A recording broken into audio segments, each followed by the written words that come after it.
Mi nombre es Marcelo Savignone y a partir de ahora vamos a comenzar un viaje fantástico. Acompáñenme, les aseguro que juntos descubriremos lugares maravillosos y personajes sorprendentes.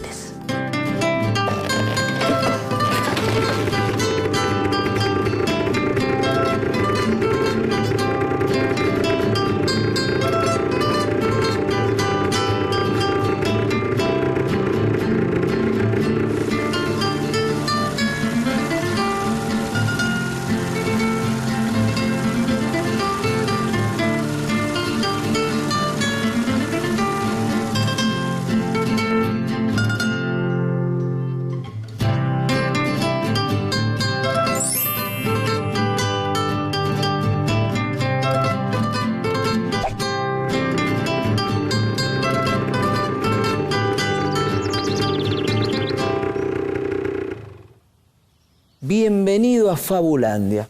Sí, estoy en el camino correcto, porque hoy nos toca hablar acerca de la fábula. ¿Saben qué son las fábulas? Las fábulas son textos de ficción que tienen por protagonista a los animales y siempre dejan una enseñanza. Pero entremos a Fabulandia y veamos con qué nos encontramos.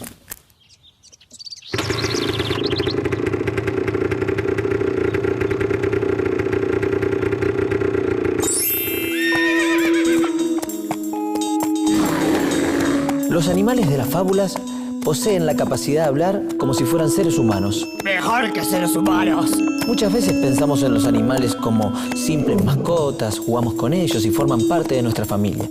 Pero de vez en cuando nos sorprenden maravillosas historias que cuentan sus hazañas.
¿Puedo acompañarte?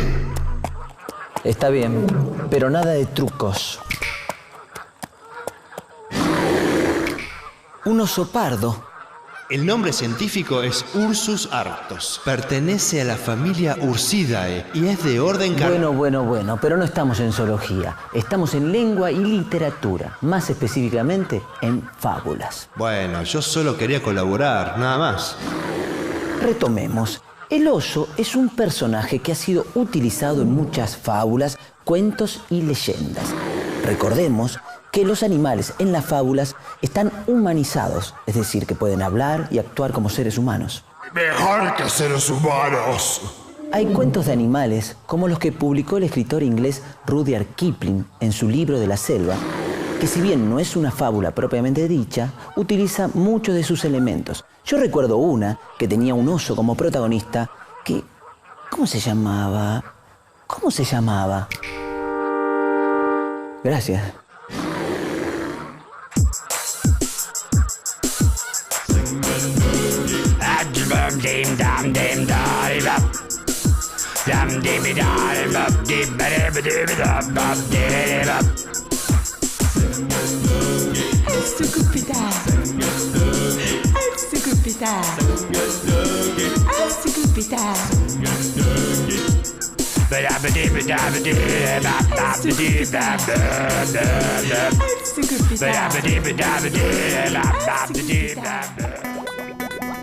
ranas. Una rana es un anfibio de la familia Ranidae, del orden Anura. Están cercanamente emparentados con los sapos, pero... Bueno, fábulas. Literatura, no zoología. Bueno, está bien. Está bien. En algunos cuentos tradicionales no son animales propiamente dichos los que aparecen humanizados, sino seres humanos que se transforman en animales o animales que se transforman en seres humanos. En humano. ¡Bah, qué asqueroso! Esto es lo que sucede en El Príncipe Rana. Príncipe Rana. Perdón, me quedé conversando con Balú, que hace mucho que no nos veíamos. Ahí va, ¿eh? Y... Gracias.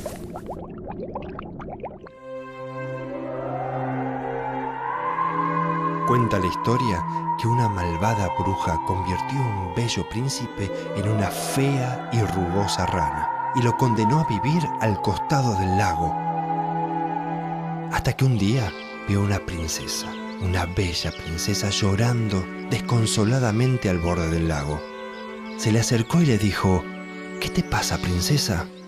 Y ella le contó que se le había caído algo muy importante al fondo del lago. Él se zambulló en el agua y encontró una pepita de oro. Salió y se la mostró a la princesa y ella, feliz, la abrazó y la besó. De repente, el hechizo de la bruja se deshizo y él se convirtió nuevamente en un hermoso príncipe. Y así, la princesa y el príncipe se enamoraron perdidamente hasta el fin de sus días.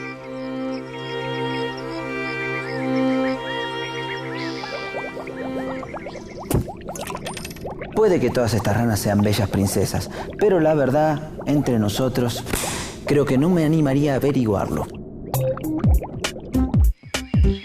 ¿Recuerdan cuál de los escritores, de los que hemos hablado en los capítulos anteriores, tenía en sus obras muchas características relacionadas con las fábulas? ¿Y recuerdan? Esta imagen, ¿no les dice nada? Acá, yo sé. ¡Horacio! ¿No se acuerdan de Horacio Quiroga? Sí, Horacio Quiroga, en su cuento de la selva para chicos, incluía, al igual que Kipling, muchos de los elementos que componen las fábulas. ¿Pero qué son las fábulas? La fábula es un texto más bien corto, protagonizado por animales que hablan. Está escrito en prosa o verso, con una intención didáctica de carácter ético y universal, formulada la mayor parte de las veces al final, en la parte denominada moraleja. Siempre tiene un valor simbólico y puede ser una narración entretenida y útil, que busca enseñar mediante el ejemplo. Perdón, solo quería ayudar. Estoy un poquito sorprendido. Pero bueno, reforcemos el concepto. Por un lado tenemos... La fábula es un texto más bien corto, protagonizado por animales que hablan. Escrito en prosa o en verso con la intención didáctica de carácter ético y universal. Formulado la mayor parte de las veces al final, en la parte denominada moraleja. Exactamente, la fábula siempre tiene valor simbólico. Es más, puede ser una narración entretenida y útil. Yo sabía que nosotros dos podíamos trabajar juntos. Ni sueñes que te voy a besar, ¿eh? Ni sueñes. Un besito, un besito, un besito. Tanto en Grecia como en India, las fábulas se hicieron populares entre sus habitantes. Surgieron en la tradición oral y llegaron hasta la literatura. Entre los griegos y los romanos, la educación de los niños estaba a cargo de los esclavos cultos, llamados pedagogos. Los pedagogos usaban las fábulas como parte de la educación. Las historias servían de ejemplo moral y universal. En la India, el gran reformador ético Saikamuni, el Buda, adoptó de los brahmanes el hábito de emplear el relato con animales para propósitos morales. La fábula surge en un momento donde eran pocos los habitantes que sabían leer y escribir, y a través de las fábulas se encontró una forma simple de transmitir enseñanzas. La palabra moraleja deriva del término moral. Cuando hablamos de moral, hablamos de un conjunto de costumbres, valores y normas de un individuo o un grupo social. La moral en una sociedad orienta criterios respecto de qué acciones son correctas y cuáles no. Las fábulas son historias universales porque sus enseñanzas pueden extenderse a todos los individuos en todo el mundo. Las fábulas tienen una estructura bien definida. Son breves. En la primera parte, el relato cuenta una situación y hacia el final aparece una enseñanza que es la llamada moraleja de la historia narrada. De esta manera, el lector identifica fácilmente el objetivo del relato. ¡Sácame de acá! Bueno, está bien. Perdón. ¡Te voy a reventar! ¡Sácame de acá que me caigo! Que sea la última vez. Bueno. En la naturaleza encontramos todo tipo de animales. Cuando buscamos opuestos, pensamos en enemigos, como gatos y perros, leones y ciervos. Y las asociamos con presas y depredadores. En las fábulas, los personajes se presentan por oposición, como una liebre y una tortuga, una cigarra y una hormiga, un lobo y un cordero, como en las fábulas de Esopo. Tengo una amiga especialista en estos temas. Se llama Susana Itzkovich. La vas a encontrar detrás de aquel anfiteatro. Hola, Susana. ¿Qué tal? Hola. Te voy a hacer una pregunta. ¿Quién fue Esopo y cómo se llegaron a conocer sus fábulas? Esopo fue un griego que nació más o menos aproximadamente en el siglo VII a.C. No se sabe exacto la fecha de nacimiento y muerte, pero sí se sabe que en un momento fue esclavo y su amo, que se llamaba Jadmon, le pidió que escribiera algunas cosas morales como para enseñar a sus hijos. Pero Esopo fue un poco más allá de todo eso y entonces digamos como que escribió una serie de fábulas para criticar algunas situaciones de la época. Gracias a Esopo, las fábulas pasaron a formar parte de la educación de los niños. En sus historias hay un personaje débil Y un personaje fuerte. Los lobos y los corderos, quienes nunca han sido buenos amigos en ninguna historia que se conozca. La fábula más conocida de Esopo es justamente... el lobo y el cordero.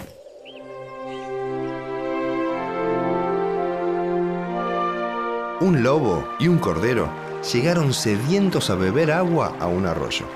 El cordero bebía en lo más bajo de la corriente, mientras que el lobo bebía en lo más alto. ¿Por qué enturbias el agua que bebo? Preguntó el lobo, buscando un pretexto para devorar al cordero.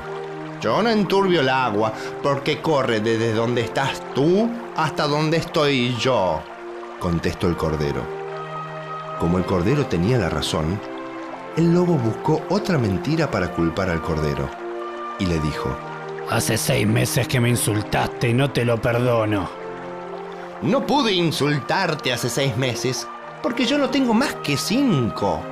Entonces sería tu padre, dijo el lobo y devoró al cordero. Moraleja: Cuando los lobos se empeñan en tener razón, los corderos nunca la tienen. Es decir, cuando los débiles quieren tener razón, pobre los débiles. Ahora bien, Susana, ¿por qué la fábula utiliza siempre animales como protagonistas? Bueno, esto tiene que ver con ciertas prohibiciones que hay en todas las épocas. Por razones políticas no se podía criticar directamente a los seres humanos que cometían los grandes errores y todas las críticas que se hacían en la sociedad eran recibidas de alguna manera en forma como metafórica, o sea, viendo el otro lado de las cosas. Pero en Grecia, cuando, digamos, hubo democracia, ya las cosas cambiaron y no siempre se utilizaron las fábulas para criticar. Después de Esopo, ¿cuáles fueron sus sucesores?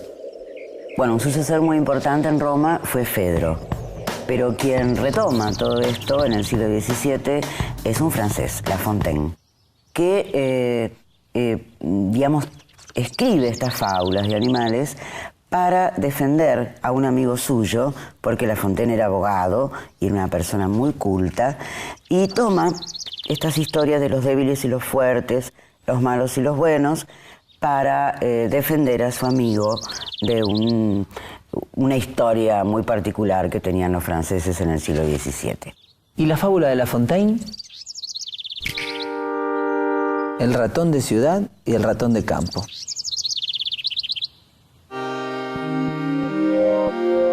Invitó el ratón de la corte a su primo del campo con mucha cortesía a un banquete contándole lo bien que en la ciudad se comía. Pero en el mejor momento algo estropeó el festín.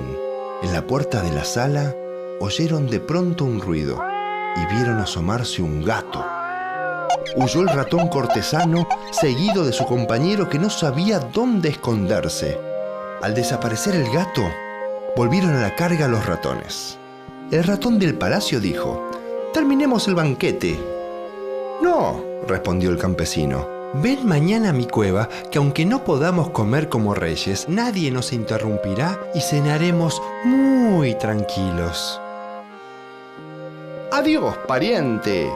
Moraleja. Moraleja, poco vale el placer cuando el temor lo amarga. No quieras vivir rodeado de bienes si el precio que pagas es muy alto. Lo que pasa es que La Fontaine escribía estas fábulas de alguna manera para instruir a los hombres. Muchas de ellas son reelaboraciones de las fábulas de Esopo. Y en el prólogo, en la introducción a la antología que él publica, que se la dedica al rey, le dice expresamente que realmente todo esto que le está escribiendo es y forma parte de la instrucción a los hombres. ¿Cuáles son las diferencias entre las fábulas de Esopo y las de La Fontaine? Bueno, primero hay una gran cantidad de años, ¿no?, de diferencia. Siglo VII antes de Cristo, siglo XVII después de Cristo. Pero bueno, de todos modos, los dos tenían una misma intención, que era educar. Aunque en realidad La Fontaine lo hacía con un humor muy especial, muy francés, también con ese contenido didáctico, pero un poco criticando, ¿no es cierto?, a la sociedad francesa. Por otro lado, influyó en ciertos escritores españoles. Por ejemplo, Tomás de Iriarte y Samaniego, españoles, que vivieron muy contemporáneos. Uno nació en 1745, otro en 1750, que tomaron, tanto de Esopo como de La Fontaine, los temas de las fábulas, pero con algunas diferencias. Porque, por ejemplo, Esopo escribía las fábulas en prosa, y La Fontaine en verso, Samaniego e Iriarte también las escribían en verso.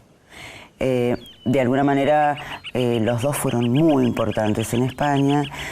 Todo eso trascendió obviamente después a América, con la conquista.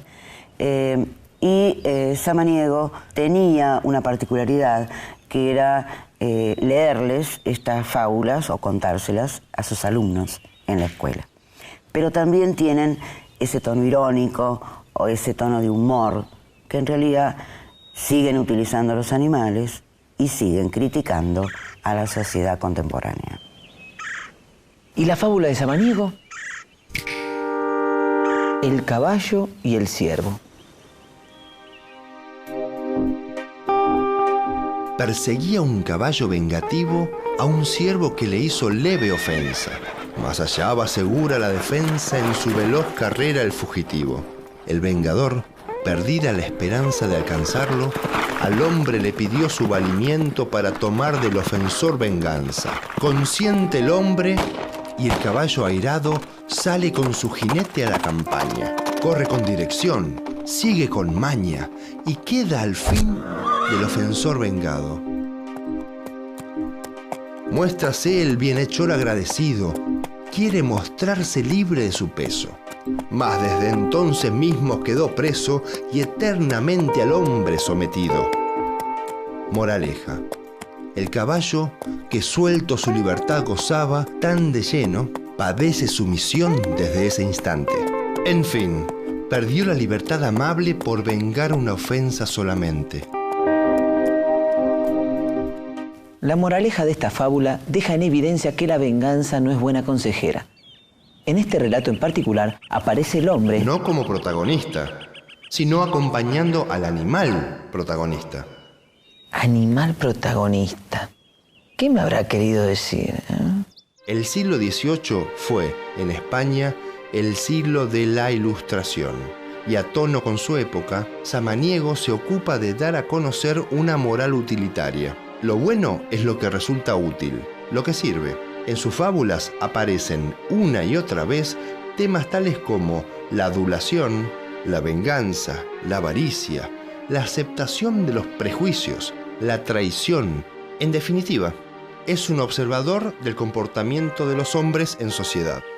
¿Qué relatos reemplazaron a las fábulas con sus moralejas en la actualidad? Yo no creo que hayan sido reemplazadas. Digamos, hay una nueva literatura en donde las moralejas no existen como tal. Es decir, que los niños, al leer, los niños y jóvenes, al leer los textos literarios contemporáneos, sacan sus propias conclusiones. Y no necesariamente, por suerte, los nuevos cuentos de la literatura infantil argentina e internacional llevan moraleja. O sea que la literatura lo que los hace hacer es razonar, pensar y descubrir por ellos mismos estas historias de las fábulas, de los buenos, los malos, los débiles, los poderosos, pero los sacan del propio texto. No hay una moraleja. Los maestros o bibliotecarios o papás o mamás les deben explicar claramente que no son actuales, que no son de ahora, y cuál era el objetivo que tenían esas fábulas, que era enseñar. Entonces, que entiendan que la moraleja era una función didáctica, no una función únicamente de placer.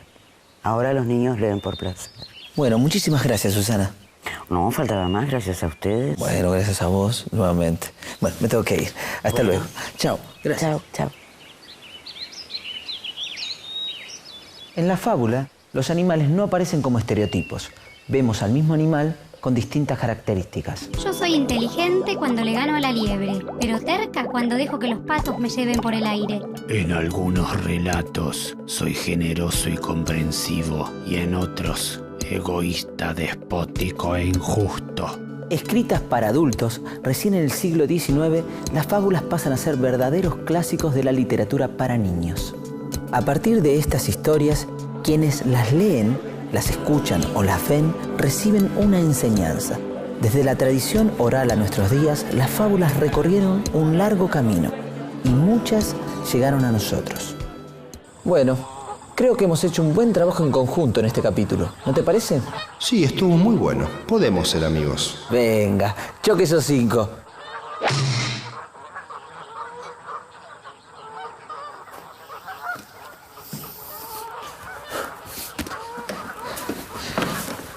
¿Pueden ser amigos el lobo y el cordero?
Al